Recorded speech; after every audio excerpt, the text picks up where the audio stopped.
आज के इस लेक्चर में हम देखेंगे voltage buildup process in self excited DC generator. हमें पता है दो तरह के डीसी जनरेटर्स होते हैं, सेल्फ एक्साइटेड और separately excited DC generator. Separately excited DC generator में हम एक सेपरेट पावर प्रोवाइड करते हैं फील्ड वाइंडिंग को, जिसके कारण फील्ड वाइंडिंग में करंट फ्लो होता है, उस करंट के कारण फ्लक्स प्रोड्यूस होता है और उस फ्लक्स के कारण ईएमएफ इंड्यूस होता है। जब हमने ईएमएफ इक्वेशन देखी थी तो वहाँ पर हमने फॉर्मूला देखा था E = P phi NZ/60A, जहाँ से हमें समझ में आया था कि जो जनरेटेड ईएमएफ होता है या जो वोल्टेज डेवलप होता है वो फ्लक्स पर डिपेंड करता है। तो सेपरेटली एक्साइटेड मशीन में हम उस फ्लक्स को डेवलप करने के लिए एक सेपरेट पावर प्रोवाइड करते हैं, जबकि एक सेल्फ एक्साइटेड डीसी मशीन में ये पावर हम नहीं देते हैं। तो ये पावर के बिना किस तरह से वहाँ पर फ्लक्स बढ़ता है और किस तरह से वोल्टेज बिल्डअप होता है, उस पूरी प्रोसेस को हम इस लेक्चर में समझेंगे। इस प्रोसेस को समझने के पहले ज़रूरी है हमारे कुछ बेसिक कॉन्सेप्ट्स को रिकॉल करना, जो हमने बेसिक इलेक्ट्रिकल इंजीनियरिंग में पढ़े थे। वहाँ पर हमने देखा था कि एक इलेक्ट्रोमैग्नेट है, उसमें अगर हमें मैग्नेटिक फील्ड जनरेट करना है तो हमें मैग्नेटाइजिंग फोर्स बढ़ाना पड़ेगा। यहाँ पर मैग्नेटाइजिंग फोर्स एच से दिखाया गया है। मैग्नेटाइजिंग फोर्स जो बाइंडिंग में करंट होता है उस पर डिपेंड करता है। तो एक इलेक्ट्रोमैग्नेट में हम करंट की वैल्यू बढ़ाते जाते हैं, जिसके कारण मैग्नेटाइजिंग फोर्स बढ़ता है। इस मैग्नेटाइजिंग फोर्स के कारण उस मैग्नेट में जो मॉलिक्यूलर मैग्नेट्स होते हैं उस मैग्नेटिक मटेरियल में, वो एक डायरेक्शन में ओरिएंटेड हो जाते हैं, जिसके कारण फ्लक्स की वैल्यू बढ़ती जाती है। फ्लक्स बढ़ता है तो फ्लक्स डेंसिटी भी बढ़ती जाती है। तो यहाँ से पर अगर हम एक्स एक्सिस और वाई एक्सिस को देखें तो एक्स एक्सिस पे एच है, तो एच के बढ़ने के साथ साथ बी की वैल्यू भी बढ़ती जाएगी, ये इस तरह से। पर जब हम मैग्नेटाइजिंग फोर्स को कम करते हैं तो इसे इसी प्रपोर्शन में कम होना चाहिए, पर ये फ्लक्स उस सेम प्रपोर्शन में कम ना होते हुए कुछ ना कुछ मॉलिक्यूलर मैग्नेटिक मटेरियल में रिटेन कर जाता है। ये रिटेंटिविटी क्यों होती है? क्योंकि जो मॉलिक्यूलर मैग्नेट्स होते हैं उसमें इंटरनल फ्रिक्शन होता है। उस इंटरनल फ्रिक्शन के कारण सारे के सारे मॉलिक्यूलर मैग्नेट्स न्यूट्रल पोजीशन में वापस नहीं आ पाते हैं। तो क्या होना चाहिए था कि जैसे जैसे आपने फोर्स बढ़ाया तो मॉलिक्यूलर मैग्नेट्स एक डायरेक्शन में ओरिएंटेड होना था, और जैसे जैसे आपने कम किया उसी प्रोपोर्शन में कम होते हुए इस पॉइंट पर आ जाना था। पर ऐसा नहीं होता है। जब आपने मैग्नेटाइजिंग फोर्स हटाया तो मॉलिक्यूलर मैग्नेट्स की रिटेंटिविटी के कारण वहाँ कुछ ना कुछ फ्लक्स रह गया। कब? जबकि आपने मैग्नेटाइजिंग फोर्स जीरो कर दिया है। तो जब मैग्नेटाइजिंग फोर्स जीरो हो गया तब भी कुछ ना कुछ मैग्नेटिज्म इस मटेरियल में रह गया है। इस मैग्नेटिज्म को क्या कहते हैं? Residual magnetism. तो इस फिनोमिना को, जो रेसिडुअल मैग्नेटिज्म का फिनोमिना है, इसी फिनोमिना के आधार पर, इसी कॉन्सेप्ट के आधार पर यहाँ पर डीसी मशीन में first time voltage buildup process होती है। हम ये एक डीसी मशीन लेके समझते हैं किस तरह से होती है। यहाँ पर एक डीसी मशीन है जिसमें ये फील्ड वाइंडिंग है। इस फील्ड वाइंडिंग के कारण इन मैग्नेटिक पोल्स में फ्लक्स जनरेट हो रहा है। ये एन पोल बन रहा है, एस पोल बन रहा है, एन पोल बन रहा है, एस पोल बन रहा है। अब हम ऐसा एज्यूम करते हैं कि पिछली बार जब भी इस मशीन को ऑन करके ऑफ किया गया होगा तो इसमें कुछ ना कुछ ये रेसिडुअल मैग्नेटिज्म रह गया होगा। तो ये मशीन जब अगली बार शुरू की जाएगी, जब भी इसे ऑन किया जाएगा, तो ये जो पुराना रेसिडुअल फ्लक्स है या जो पुराना बचा हुआ फ्लक्स है, ये इस मशीन के अंदर लाए करेगा, एग्जिस्ट करेगा। तो यही फ्लक्स क्या कहलाता है? Residual flux. तो आगे के स्लाइड में हम समझेंगे कि किस तरह से ये रेसिडुअल फ्लक्स आगे की वोल्टेज बिल्डअप प्रोसेस में काम आता है किसी भी सेल्फ एक्साइटेड डीसी जनरेटर के केस में। तो आइए समझते हैं।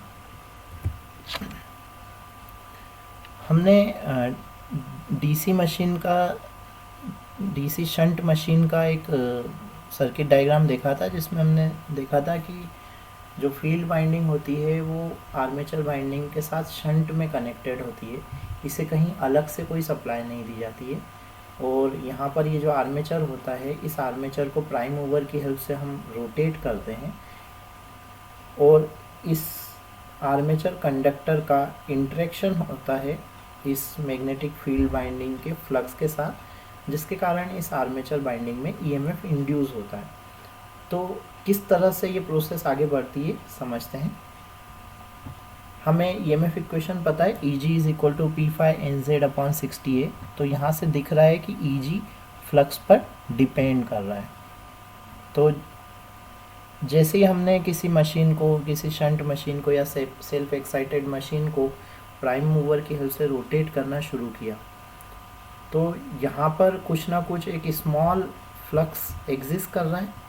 हमें पता है कि एक स्मॉल फ्लक्स एग्जिस्ट कर रहा है। उस स्मॉल फ्लक्स के कारण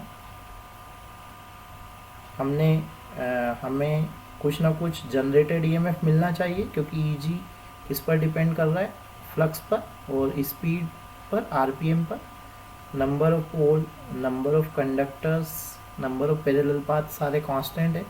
तो जैसे ही फ्लक्स कुछ मिला तो कुछ ना कुछ एक small amount of generated EMF यहाँ पर होना चाहिए। इस जनरेटेड ईएमएफ के कारण, जैसे यहाँ पर ईएमएफ जनरेटेड ईएमएफ मिला, कुछ ना कुछ करंट फ्लो होना शुरू हो जाएगा आर्मेचर वाइंडिंग से। ये करंट दो पार्ट में डिवाइड होना चाहिए, लोड करंट में और फील्ड करंट में। तो हमें पता है कि जो फील्ड करंट होता है वो armature current minus load current होगा। तो जैसे जैसे आर्मेचर करंट की वैल्यू बढ़ेगी, जैसे ही जनरेटेड ईएमएफ बढ़ा, आर्मेचर करंट बढ़ा। इस आर्मेचर करंट के बढ़ने के कारण फील्ड करंट की वैल्यू बढ़ेगी। अगर फील्ड करंट बढ़ेगा तो मैग्नेटोमोटिव फोर्स भी बढ़ेगा। इस फील्ड वाइंडिंग में जो करंट फ्लो हो रहा है वो करंट यहाँ पर मैग्नेटिक फील्ड प्रोड्यूस करता है। तो एक जो फ्लक्स पहले था उससे कुछ बढ़कर फ्लक्स यहाँ पर हो जाएगा, तो फ्लक्स का अमाउंट बढ़ेगा। ये बड़ा फ्लक्स का अमाउंट, इस फ्लक्स के बढ़ने के कारण अगेन जनरेटेड ईएमएफ बढ़ना चाहिए, क्योंकि हमें पता है इक्वेशन E डिपेंड करता है फ्लक्स पर। E के बढ़ने के कारण आर्मेचर करंट बढ़ेगा। आर्मेचर करंट के बढ़ने के कारण अगेन फील्ड करंट बढ़ेगा। इस फील्ड करंट के बढ़ने के कारण अगेन फ्लक्स बढ़ेगा। इस फ्लक्स के कारण अगेन Eg बढ़ेगा। तो जिसे हम यहाँ इस तरह से प्लॉट कर सकते हैं कि यहाँ पर जो फील्ड करंट दिए हुए हैं IF, I1, IF2, तो जैसे जैसे फील्ड करंट बढ़ता जाएगा, इंड्यूस्ड ईएमएफ, शुरू में हमें एक रेसिडुअल फ्लक्स मिला जीरो फील्ड करंट पर। इस रेसिडुअल फ्लक्स के कारण एक स्मॉल इंड्यूस्ड ईएमएफ हुआ। उस इंड्यूस्ड ईएमएफ के कारण IF1 करंट फ्लो हुआ। इस IF1 करंट के कारण फ्लक्स की वैल्यू बढ़ी। फ्लक्स के कारण इंड्यूस्ड ईएमएफ E1 हो गया। इस E1 के कारण हमें ज़्यादा फील्ड करंट मिला, अगेन IF2। IF2 के कारण फ्लक्स की वैल्यू बढ़ी। फ्लक्स की वैल्यू बढ़ने के कारण अगेन इंड्यूस्ड ईएमएफ बढ़ा। इंड्यूस्ड ईएमएफ के कारण अगेन हमें करंट ज़्यादा मिला, फील्ड करंट। तो इसी तरह से कि ये आइस बॉल इफेक्ट जैसा होता जाता है। करंट बढ़ता है, फ्लक्स बढ़ता है, फ्लक्स के कारण ईएमएफ बढ़ता है, ईएमएफ के कारण अगेन करंट बढ़ता है। तो इस तरह से एक साइकिल बन जाता है और इस तरह से वोल्टेज की वैल्यू बिल्डअप होती चली जाती है सेपरेटली एक्साइटेड डीसी जनरेटर में। तो मुझे लगता है आपको ये वोल्टेज बिल्डअप प्रोसेस समझ में आ गई होगी कि किस तरह से एक small amount of residual flux help करता है मशीन को नेक्स्ट टाइम ऑन रखने के लिए। तो किसी भी मैग्नेटिक मटेरियल में जो small amount of residual flux है, रेसिडुअल मैग्नेटिज्म के कारण जो रहता है मशीन में, वो ज़रूरी होता है। अगर वो नहीं होगा तो हमें वोल्टेज बिल्डअप की प्रोसेस हमें नहीं मिल पाएगी किसी भी सेल्फ एक्साइटेड जनरेटर के में। आइए अब हम देखते हैं कि किस कारण से मशीन में वोल्टेज बिल्डअप प्रोसेस फेल हो सकती है। So causes of failure of voltage buildup process in self excited DC generator. तो सबसे पहला कॉज हो सकता है कि ड्यू टू एजिंग, बहुत लंबे समय तक अगर आपने किसी मशीन को ऑन नहीं किया है तो उसके अंदर जो रेसिडुअल मैग्नेटिज्म है वो धीरे धीरे ख़त्म हो जाए। उसकी absence of residual magnetism due to ageing में cause the failure of voltage buildup process in the self excited DC generator.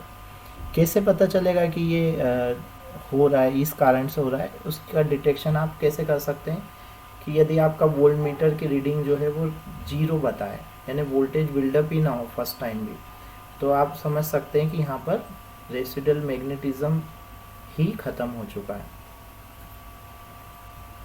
तो ऐसे समय पे इसकी रिमेडी कैसे की जाएगी? इसकी रिमेडी ऐसे की जाएगी कि आपको पहले एक बार एक्सटर्नल सप्लाई देना पड़ेगी फील्ड वाइंडिंग को, ताकि वहाँ पर कुछ ना कुछ एक small amount of flux machine में डेवलप हो जाए, और फिर उस स्मॉल अमाउंट ऑफ फ्लक्स का हम आगे यूज़ कर पाएँ मशीन को आगे वोल्टेज जनरेट करने में। दूसरा क्या रीज़न हो सकता है? दूसरा रीज़न है रॉन्ग फील्ड वाइंडिंग कनेक्शन। तो यदि आपने मान लीजिए फील्ड वाइंडिंग के कनेक्शन रिवर्स कर दिए गलती से, तो क्या होगा? यदि फील्ड वाइंडिंग के कनेक्शन रिवर्स होंगे तो मान लीजिए आपने ये फील्ड वाइंडिंग F2 यहाँ कर दिया और F1 यहाँ कर दिया, तो अब यहाँ पर क्या होगा? जो करंट होगा वो फील्ड वाइंडिंग से में अब अगर रिवर्स कनेक्शन होंगे तो F2 से F1 की तरफ जाएगा। तो यहाँ पर अब जो फ्लक्स प्रोड्यूस होगा वो पिछली बार जो रेसिडुअल फ्लक्स था उसके अपोजिट डायरेक्शन में प्रोड्यूस हो जाएगा। तो इस तरह से हमें नल मैग्नेटिक फील्ड मिलेगा और उसके कारण वोल्टेज बिल्डअप भी 0 हो जाएगा और आगे भी हम वोल्टेज बिल्डअप प्रोसेस नहीं कर पाएंगे। तो हमें ध्यान रखना होगा कि जो हमारे फील्ड वाइंडिंग के कनेक्शन है वो सही हो। कैसे पता चलेगा कि ये गलती हमसे हो रही है? Voltmeter reading decreases rather than increasing as generator is started. शुरू में आपको रेसिडुअल मैग्नेटिज्म के कारण कुछ वोल्टमीटर रीडिंग मिली, पर क्योंकि फील्ड वाइंडिंग कनेक्शन गलत थे तो जैसे ही फील्ड करंट अपोजिट डायरेक्शन में फ्लो हुआ वो जो रेसिडुअल मैग्नेटिज्म था वो भी 0 हो गया, तो वोल्टमीटर की रीडिंग भी डिक्रीज हो गई। तो शुरू में वोल्टमीटर रीडिंग दे रहा था, बाद में 0 हो गया। इसका मतलब हमने फील्ड वाइंडिंग के कनेक्शन गलत किए थे।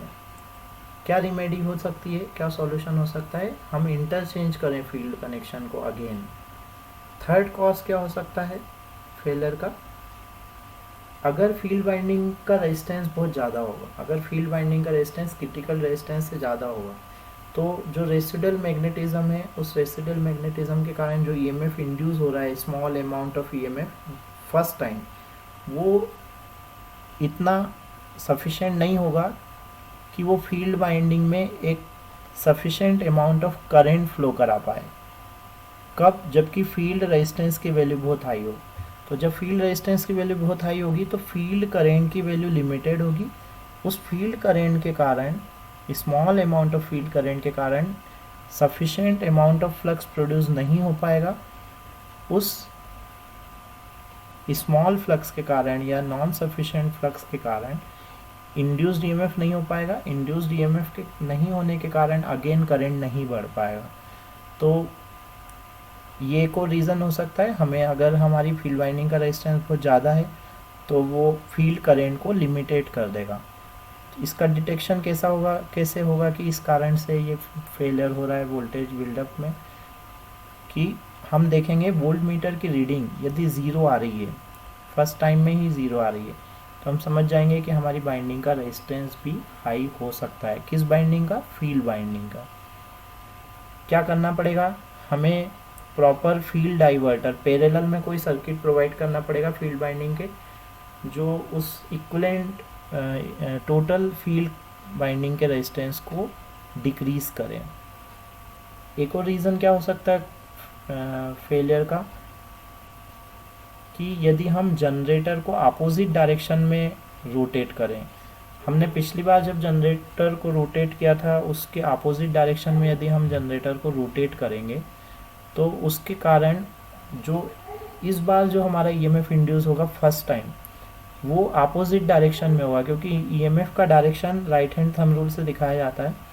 तो यदि हम कंडक्टर को अपोजिट डायरेक्शन में घुमाएंगे तो हमारा इंड्यूस्ड ईएमएफ भी अपोजिट डायरेक्शन में हो जाएगा। उस इंड्यूस्ड ईएमएफ के अपोजिट डायरेक्शन में प्रोड्यूस होने के कारण करेंट भी अपोजिट डायरेक्शन में फ्लो होगा। करेंट अपोजिट डायरेक्शन में फ्लो होगा तो जो फ्लक्स डेवलप होगा वो रेसिडुअल फ्लक्स के अगेन अपोजिट में प्रोड्यूस होगा। तो हमें इंड्यूस्ड ईएमएफ जो मिल रहा है वो बढ़ने की बजाय धीरे धीरे कम होता चला जाएगा। क्या पहचान है? हम इसकी पहचान है कि शुरू में हमें वोल्टेज जो मिलेगा वो स्मॉल अमाउंट ऑफ मिलेगा, पर जैसे ही हम मशीन को रोटेट करेंगे तो वो धीरे धीरे जो फ्लक्स था या जो वोल्टेज था वो धीरे धीरे वाइप आउट हो जाएगा, धीरे धीरे जीरो हो जाएगा। रेमेडी क्या हो सकती है? हमें जनरेटर को प्रॉपर डायरेक्शन में रोटेट करना पड़ेगा। अगर हम जनरेटर को प्रॉपर डायरेक्शन में, राइट डायरेक्शन में रोटेट करेंगे, जिस डायरेक्शन में पिछली बार रोटेट किया था, तो ये प्रॉब्लम नहीं आएगी। तो इन चीज़ों का ध्यान रखते हुए अगर हम वोल्टेज डेवलप करेंगे किसी भी सेल्फ एक्साइटेड डीसी मशीन में, तो वो आसानी से ये प्रोसेस को अचीव कर लेगा। तो मुझे लगता है आप लोगों को ये वोल्टेज बिल्डअप प्रोसेस समझ में आ गई होगी। Thank you very much.